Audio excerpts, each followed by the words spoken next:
Hey, what's up guys? Wanted to shoot a video today to discuss the biggest pattern that I see of players coming into 419 golf here, and that is players slice the golf ball. Okay, by far it's the most that I see, and players will come in and they will tell me they've done everything. All of their buddies have given them every tip that's out there and nothing has worked, right?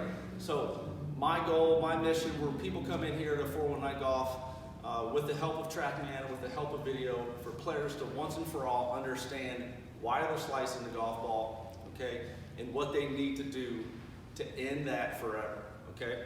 And so, I like to have players come in and hit 10, 12 shots, and you'll see up behind me, there's some parameters on the screen back there, right? And ultimately, if somebody is slicing the golf ball, okay, it is because of two things, right? Their path is to the left and their face is open, okay? And so ultimately, I don't really care, okay, how you grip this golf club, where you put that ball in your stance, or how your body aligns. If you swing 6 degrees to the left and your face is open to that 9 degrees, guess what? You're slicing the golf ball, okay? I don't care how you do it. If that's what spits out on this unit, you are going to slice the golf ball. So those are the parameters that we need to change. I will tell guys when they come in for their first session, the TrackMan is an amazing tool. It's changed how golf instruction has taken place over the last 10 or so years. And TrackMan is measuring 28 parameters, right? I would never want a golfer, to understand all 28 parameters. Now, I do have a few players who are information junkies, and they want to know a lot about what this thing is spitting out. But ultimately, my mission here is that every player walks away understanding a couple parameters. The first one is club path, the second one is club face, and we need to understand what those two relationships do to that golf ball. Okay, so I will bring out a couple of alignment sticks. I'll put an alignment stick down, right, this facing our target. So that's our target line. Since TrackMan is spitting everything out in numbers, I always refer to our target line as our zero line, okay? So our target is always zero, okay? So club path, what is it? Club path is simply the direction the club head is traveling at the time of impact in relationship to that zero line. Okay, so we basically have three choices. I'll use the green stick here. That club path can be right down zero. That club path can be to the left of zero. That would be a negative number. Out to in, over the top, however you want to say it. That club path can be to the right. That'd be a positive number. In to out, hitting it from the inside. Again, however you want to say it. This example here of negative 5.8, basically negative 6, that is to the left. Okay?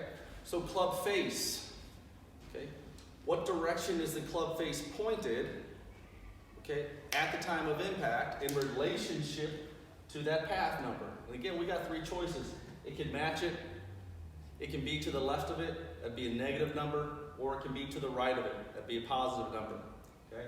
And again, on this one that was open or positive 9.2.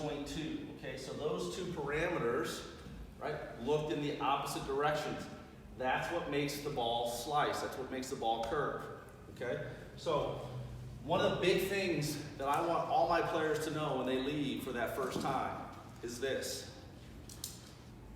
Anytime face and path match, the ball goes straight. Okay? Anytime face and path match, the ball goes straight. And they can match going right to our target. They can match going to the left of our target. That ball's going to go straight. It's just going to go straight to the left. And they can match going to the right of our target. The ball's going to go straight, just straight to the right. Anytime there's a difference between the two, that's when the golf ball curves. Okay?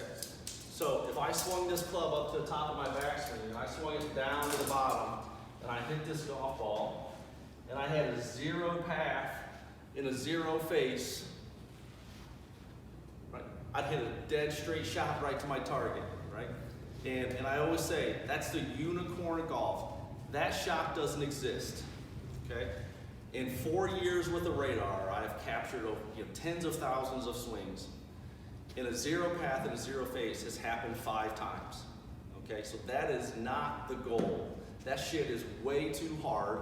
It is not repeatable, okay? So ultimately, what I tell folks is, listen, if we hit a ball that goes straight, it's an accident, okay? We didn't do that on purpose, all right? So we all have a tendency to swing a little bit to the left with our path, or a little bit to the right with our path, and from there, okay, we have to manage the face, all right? So if you're slicing the golf ball, your pattern is gonna be to the left, or out to in, over the top, and because now you know when face and path match the ball goes straight, you as a player will never be able to match that face up because you know the target's not over to the left, it's over to the right. You know, our brain knows this, so you will instinctively hold the face open, right, to at least get the ball to start somewhere towards your target. The problem is it's going to keep slicing away from it because of the difference. Right, so what do we got to do? How the hell are we going to change this, right? Once and for all, what do we have to do to get rid of the slice? Okay? So in golf instruction, there's really kind of two trains of thought. And the most popular train of thought is, oh, you got to fix the face first. Okay, you got to fix the face. The person is swinging to the left because the face is open.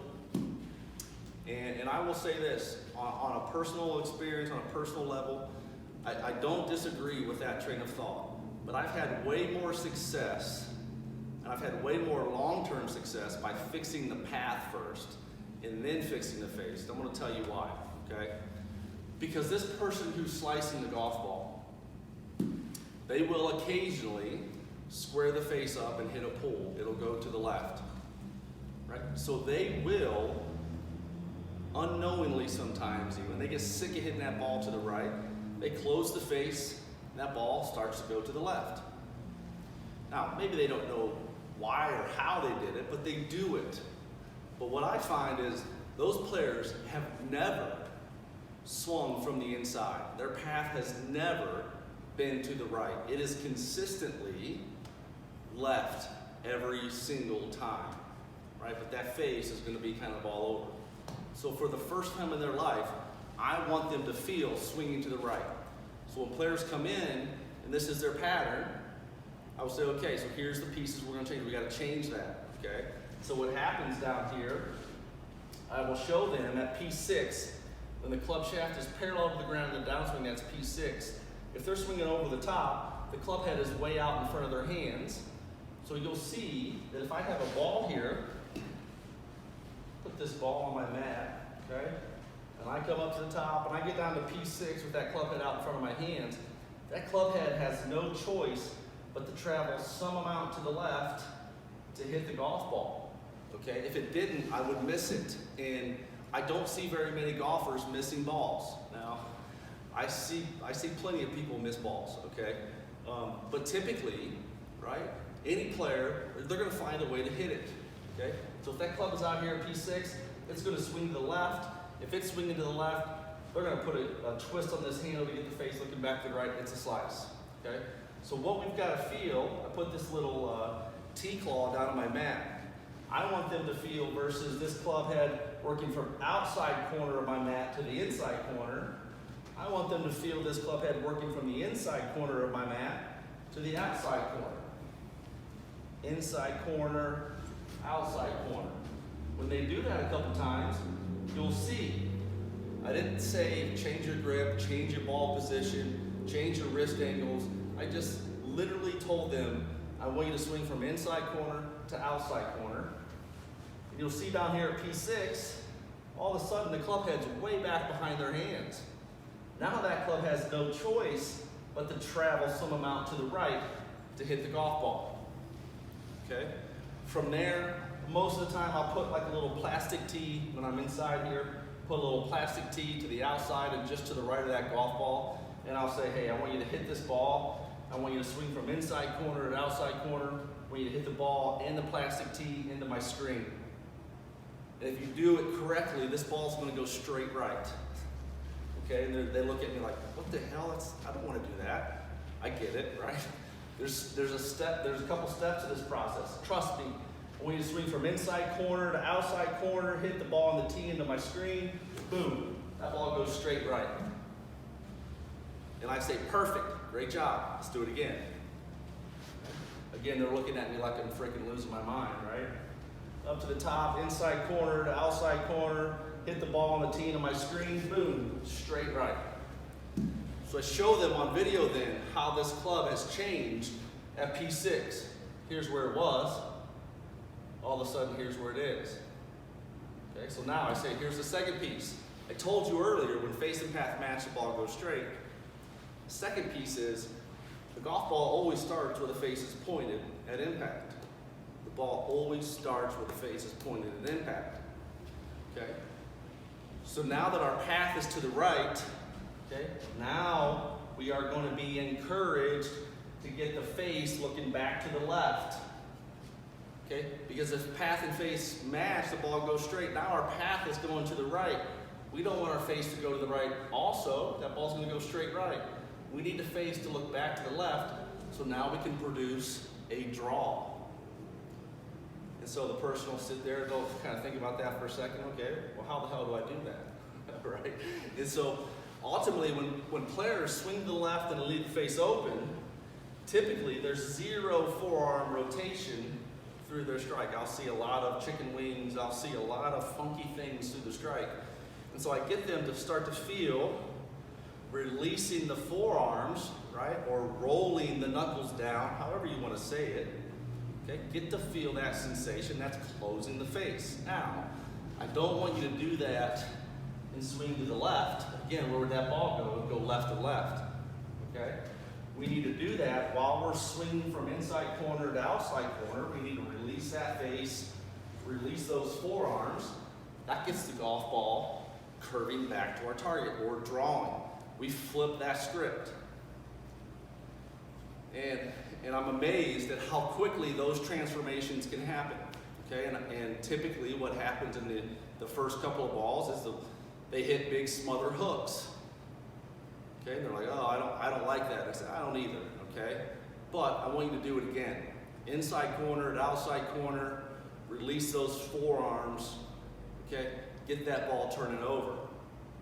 Okay, from there, I'll come up on my screen and I'll put a noodle. A lot of times I'll just use a stick here, kind of put that right in the middle of my screen. I say, now that you've got this, okay, I want this ball, right, to hit just to the right of that stick, right, but I want you to be swinging from inside corner to outside corner, and I want you to release that face. So it'll come up and they'll go. So now the path goes 7 to the right. The face is 4 to the left. Okay, so we just flip that script. And we're 20 minutes into a lesson. The person has hit the ball farther than they've ever hit it in their life. Right? Their eyes are about ready to pop out of their skull. Okay, and they're thrilled. Right? Now, from there, everybody's different, and we'll define and we'll redefine some of the positions in the golf swing. Maybe how the person is gripping it. Maybe not. Maybe where ball position is. Maybe not. So everybody's different, okay? But the one thing that I want you to take away from this video, all right, is if you are slicing the golf ball, it is because your face is to the right of your path. It's open to your path, period, okay? And if you want to get rid of it, you've got to change that relationship. Okay? And just by changing your grip is not going to change that relationship for most people. Just by changing ball position is not going to change that relationship for most people. Just by changing your alignment, okay? These quick tips that you read in Golf Digest, you see on Instagram, okay? It's not that it's bad information, right? But there's more to the story, okay? And I want to clarify that for people so they can all of a sudden start to see these balls starting out to the right of the target and drawing back, hit the ball farther, and enjoy the game more. So again, and kind of recap, right? If you're slicing, your path is to the left, your face is open. You need to change that pattern. Okay, so put a club on the ground to the right, maybe put 2 of them down on the ground, create a little track. I need to swing it from the inside corner to the outside, and then we need to release the forearms to square the face back up, and you will get rid of your slice once and for all. Okay, so thanks for watching. I hope this helps. Leave any comments or suggestions down below. As always, go to 419golf.com for more information on me and what we do here at 419 Golf. I appreciate you watching. I'll see you next time.